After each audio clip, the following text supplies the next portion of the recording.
Hello everyone, स्वागत है एक नए लेक्चर में। तो आज हमने जो क्वेश्चन लिए हैं यूपी टेट 2020 में आए हुए प्रश्न हैं।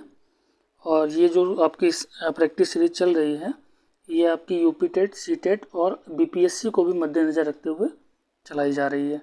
ठीक है, तो इसमें कुछ अच्छे क्वेश्चन आपको देखने को मिल सकते हैं। तो पहला क्वेश्चन आज का देख लीजिए। एक सरल रेखा पर स्थित बिंदुओं की संख्या होती है। इसमें जो है देखिए, कोई सरल रेखा आपको पता है कि सरल रेखा असीमित लंबाई की होती है। ठीक, देखिए जैसे मान लीजिए कोई सरल रेखा है ये ठीक, सरल रेखा की लंबाई निश्चित नहीं होती है, वो असीमित लंबाई की होती है। ठीक है, तो इसलिए जब रेखा असीमित है तो उस पर स्थित जो बिंदु होंगे वो भी अनंत होंगे, असंख्य होंगे। ठीक है, देखिए कोई बिंदु यहाँ भी हो सकता है, यहाँ भी हो सकता है, यहाँ भी हो सकता है। तो इस प्रकार से जब रेखा की लंबाई असीमित है तो उस पर जो है स्थित बिंदु जो है असंख्य होंगे। ठीक, तो ये जो क्वेश्चन है इसका option number D right answer होगा। ठीक, ये आपका राइट आंसर डी होगा। क्वेश्चन नंबर 2 देखिएगा। एक पाइथागोरस त्रिक ज्ञात कीजिए जिसकी सबसे छोटी संख्या 8 है। ठीक है, तो आपको पता होगा कि मान लीजिए कोई त्रिभुज है, समकोण त्रिभुज है। ठीक है, ए बी सी, ये कोई समकोण त्रिभुज है। तो आपको पता है कि जो कर्ण का वर्ग होगा वो होगा लंब के वर्ग प्लस आधार के वर्ग के बराबर होगा, ये आपको पता है। और यही क्या है, पाइथागोरस का प्रमेय है।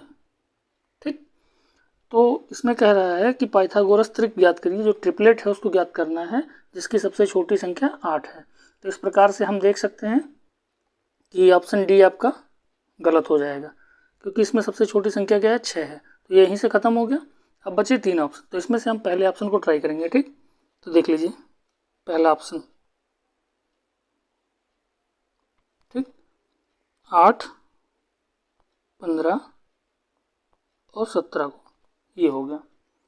तो यहाँ से देखेंगे आप तो सबसे बड़ी भुजा क्या है, 17, और जो सबसे बड़ी भुजा होती है वही त्रिभुज का कर्ण होता है। तो 17 का वर्ग, फिर कोई भी लंब मान सकते हैं, कोई भी आधार मान सकते हैं। ठीक, इस तरीके से हो जाएगा, ये हो गया। अब देखिए 17 का वर्ग करेंगे तो कितना आएगा, 289, और 15 का वर्ग करेंगे 225, प्लस 8 का वर्ग करेंगे तो 64।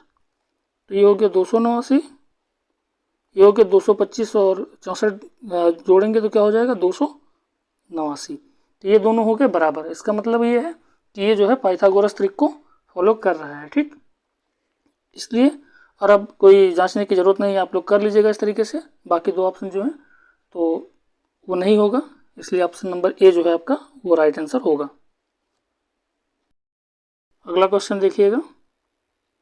अगला क्वेश्चन है कि z का मान ज्ञात कीजिए यदि संख्या 4, 1, 7, z 8, 9 से विभाज्य हो। ठीक है, संख्या क्या है, 4, 1, 7, 2 सॉरी z और 8, ये संख्या है आपकी। ठीक है, ये आपकी संख्या है और कह रहा है कि यह संख्या जो है 9 से विभाज्य अगर है तो z का मान क्या होगा। ठीक है, अब 9 से विभाज्यता का क्या नियम है, यदि 9 से विभाज्यता का नियम ये है कि अगर संख्याओं का योग 9 से विभाजित है तो संख्या जो है 9 से विभाजित होगी। तो इस तरीके से हम क्या करेंगे, देखिए जोड़ लीजिए संख्याओं को, 4 plus 1 plus 7 plus z plus 8, ये हो गया। तो इसको अगर जोड़ेंगे तो हो जाएगा 4, 1, 5, 7, 12 और 8, 20 और प्लस z, ये आ जाएगा। अब ये कह रहा है कि संख्या अगर ये जो संख्या है 9 से विभाज्य है तो 9 से विभाज्य होने की कंडीशन ये होती है कि ये जो टोटल संख्या है इसकी एक एक डिजिट को अगर हम जोड़ें और वो भी 9 से विभाज्य हो तो इस कंडीशन में क्या हो जाएगा, 20 प्लस z। अब इसमें ऑप्शन में देखिए 20 z का मान अगर हम 6 रखते हैं, 6 रखते हैं तो क्या होगा, संख्या बन जाएगी 26 और 26 जो है 9 से डिविजिबल नहीं है, इसलिए ये संख्या नहीं होगी। ठीक, तो ये ऑप्शन गलत हो जाएगा आपका। अब हम रखते हैं 7, तो जेड का 20 प्लस जेड क्या हो जाएगा 27, और 27 जो है वो 9 से डिविजिबल है, इसलिए आंसर हो जाएगा। ठीक, अब अगला देख लीजिए, सी वाला अगर 9 रखते हैं तो हो जाएगा 29, और 29 भी डिविजिबल नहीं होगी 9 से।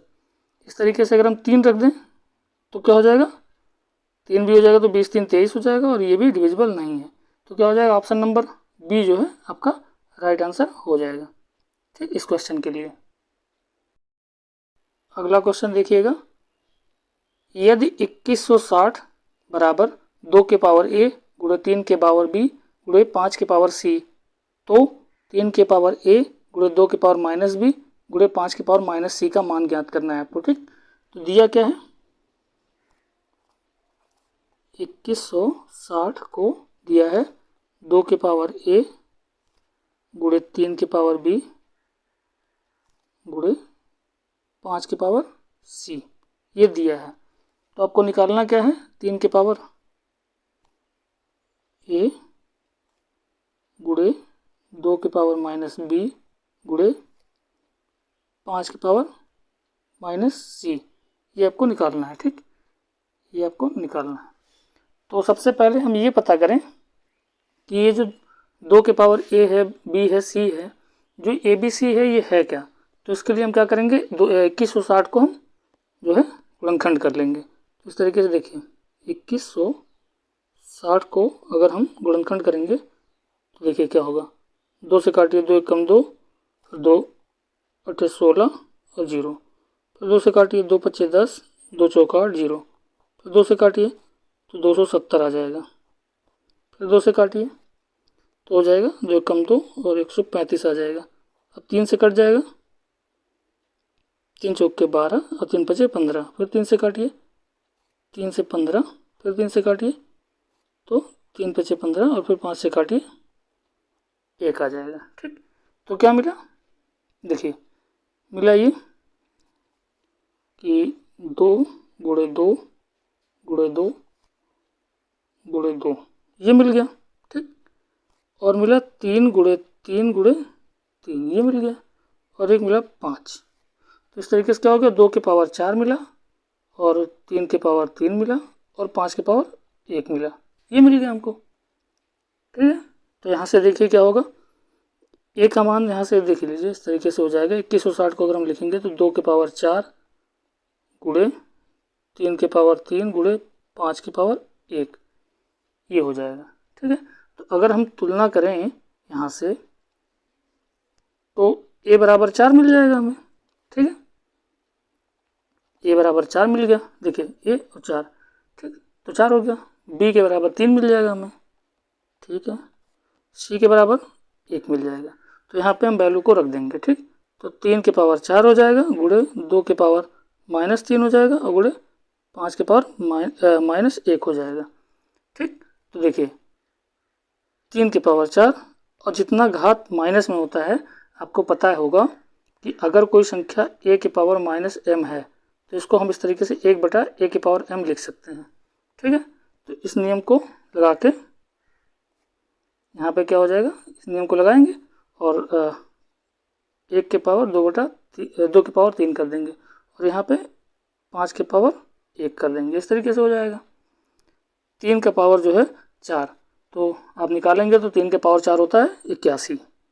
ठीक है, गुणे 1 बटा 2 के पावर 3 होता है 8, और गुणे 5 के पावर 1 5। ठीक, तो क्या हो जाएगा 81 अपान 8 पंचे 40।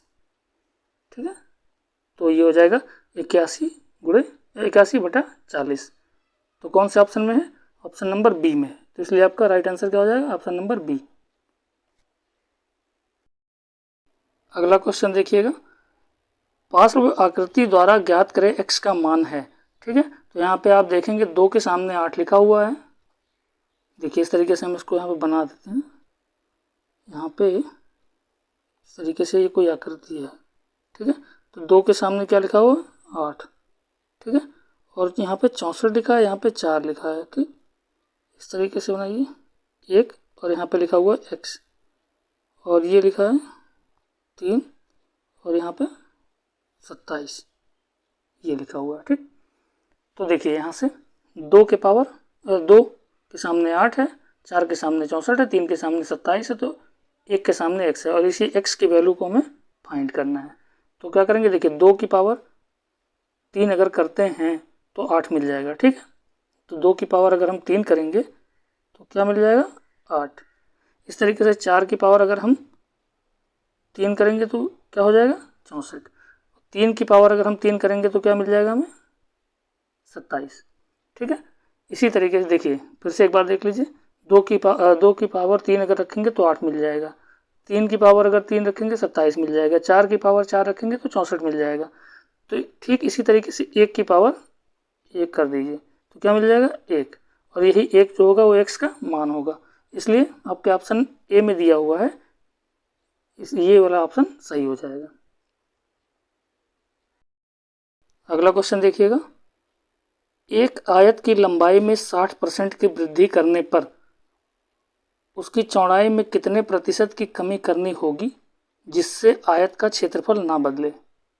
ठीक है, तो यहाँ पे देखिए सबसे पहली बात कि अगर कोई आयत है, ये कोई मान लीजिए आयत है, ठीक, अब मान लीजिए कि ये था x और ये था y, ठीक, पहले, अब क्या हुआ, ये कह रहे हैं कि अगर इसमें हम 60% की वृद्धि कर दें, ठीक है, तो y में हम कितने परसेंट की कमी करें, कितने परसेंट की कमी करें कि इसका क्षेत्रफल ना बदले।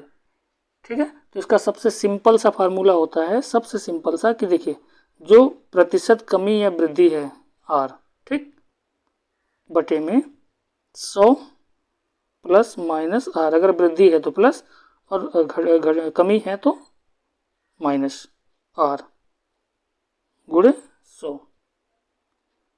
ठीक है, r क्या होगा, जितने परसेंट की वृद्धि या कमी है, फिर 100 प्लस माइनस, प्लस तब लेंगे जब वृद्धि होगी और जब कमी होगी तो माइनस करेंगे, फिर r और टोटल का गुणा 100 से। ठीक है, और जो ये परसेंट निकल के आएगा वही कमी या वृद्धि होगी।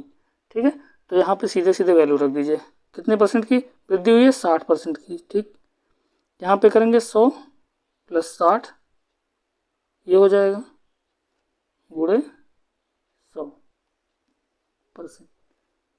ठीक है, तो क्या हो जाएगा, 60 बटा 100 प्लस 60 160 गुणे 100। इसको सिंप्लीफाई कर लीजिए, ये इससे कट गया। ठीक, 2 3 6, 2 8 16, 4 दूना 8 और 4 25 100, तो क्या आ गया, 25 या 75 बटा 2। तो उसको सॉल्व करेंगे तो आ जाएगा 37.5%। ठीक है, तो 37.5% की अगर हम कमी करेंगे, ठीक, इतने की अगर हम कमी कर दें तो आयत का क्षेत्रफल नहीं बदलेगा। ठीक है, तो 37.5 जो है आपके ऑप्शन नंबर सी में है, इसलिए आपका option number C right answer हो जाएगा। इस तरीके से हमने कुछ अच्छे क्वेश्चंस को देखा है, और आप लोग भी रिवाइज करिए, एक बार आप वीडियो देखिए फिर दोबारा खुद से लगाइए, और जो ना समझ में आए वो कमेंट सेक्शन में आप लिखिए, हम उसका दोबारा से जो है सलूशन दे देंगे। और अगर वीडियो अच्छी लगे तो इसे लाइक करिए, शेयर करिए और चैनल को सब्सक्राइब करिए। धन्यवाद।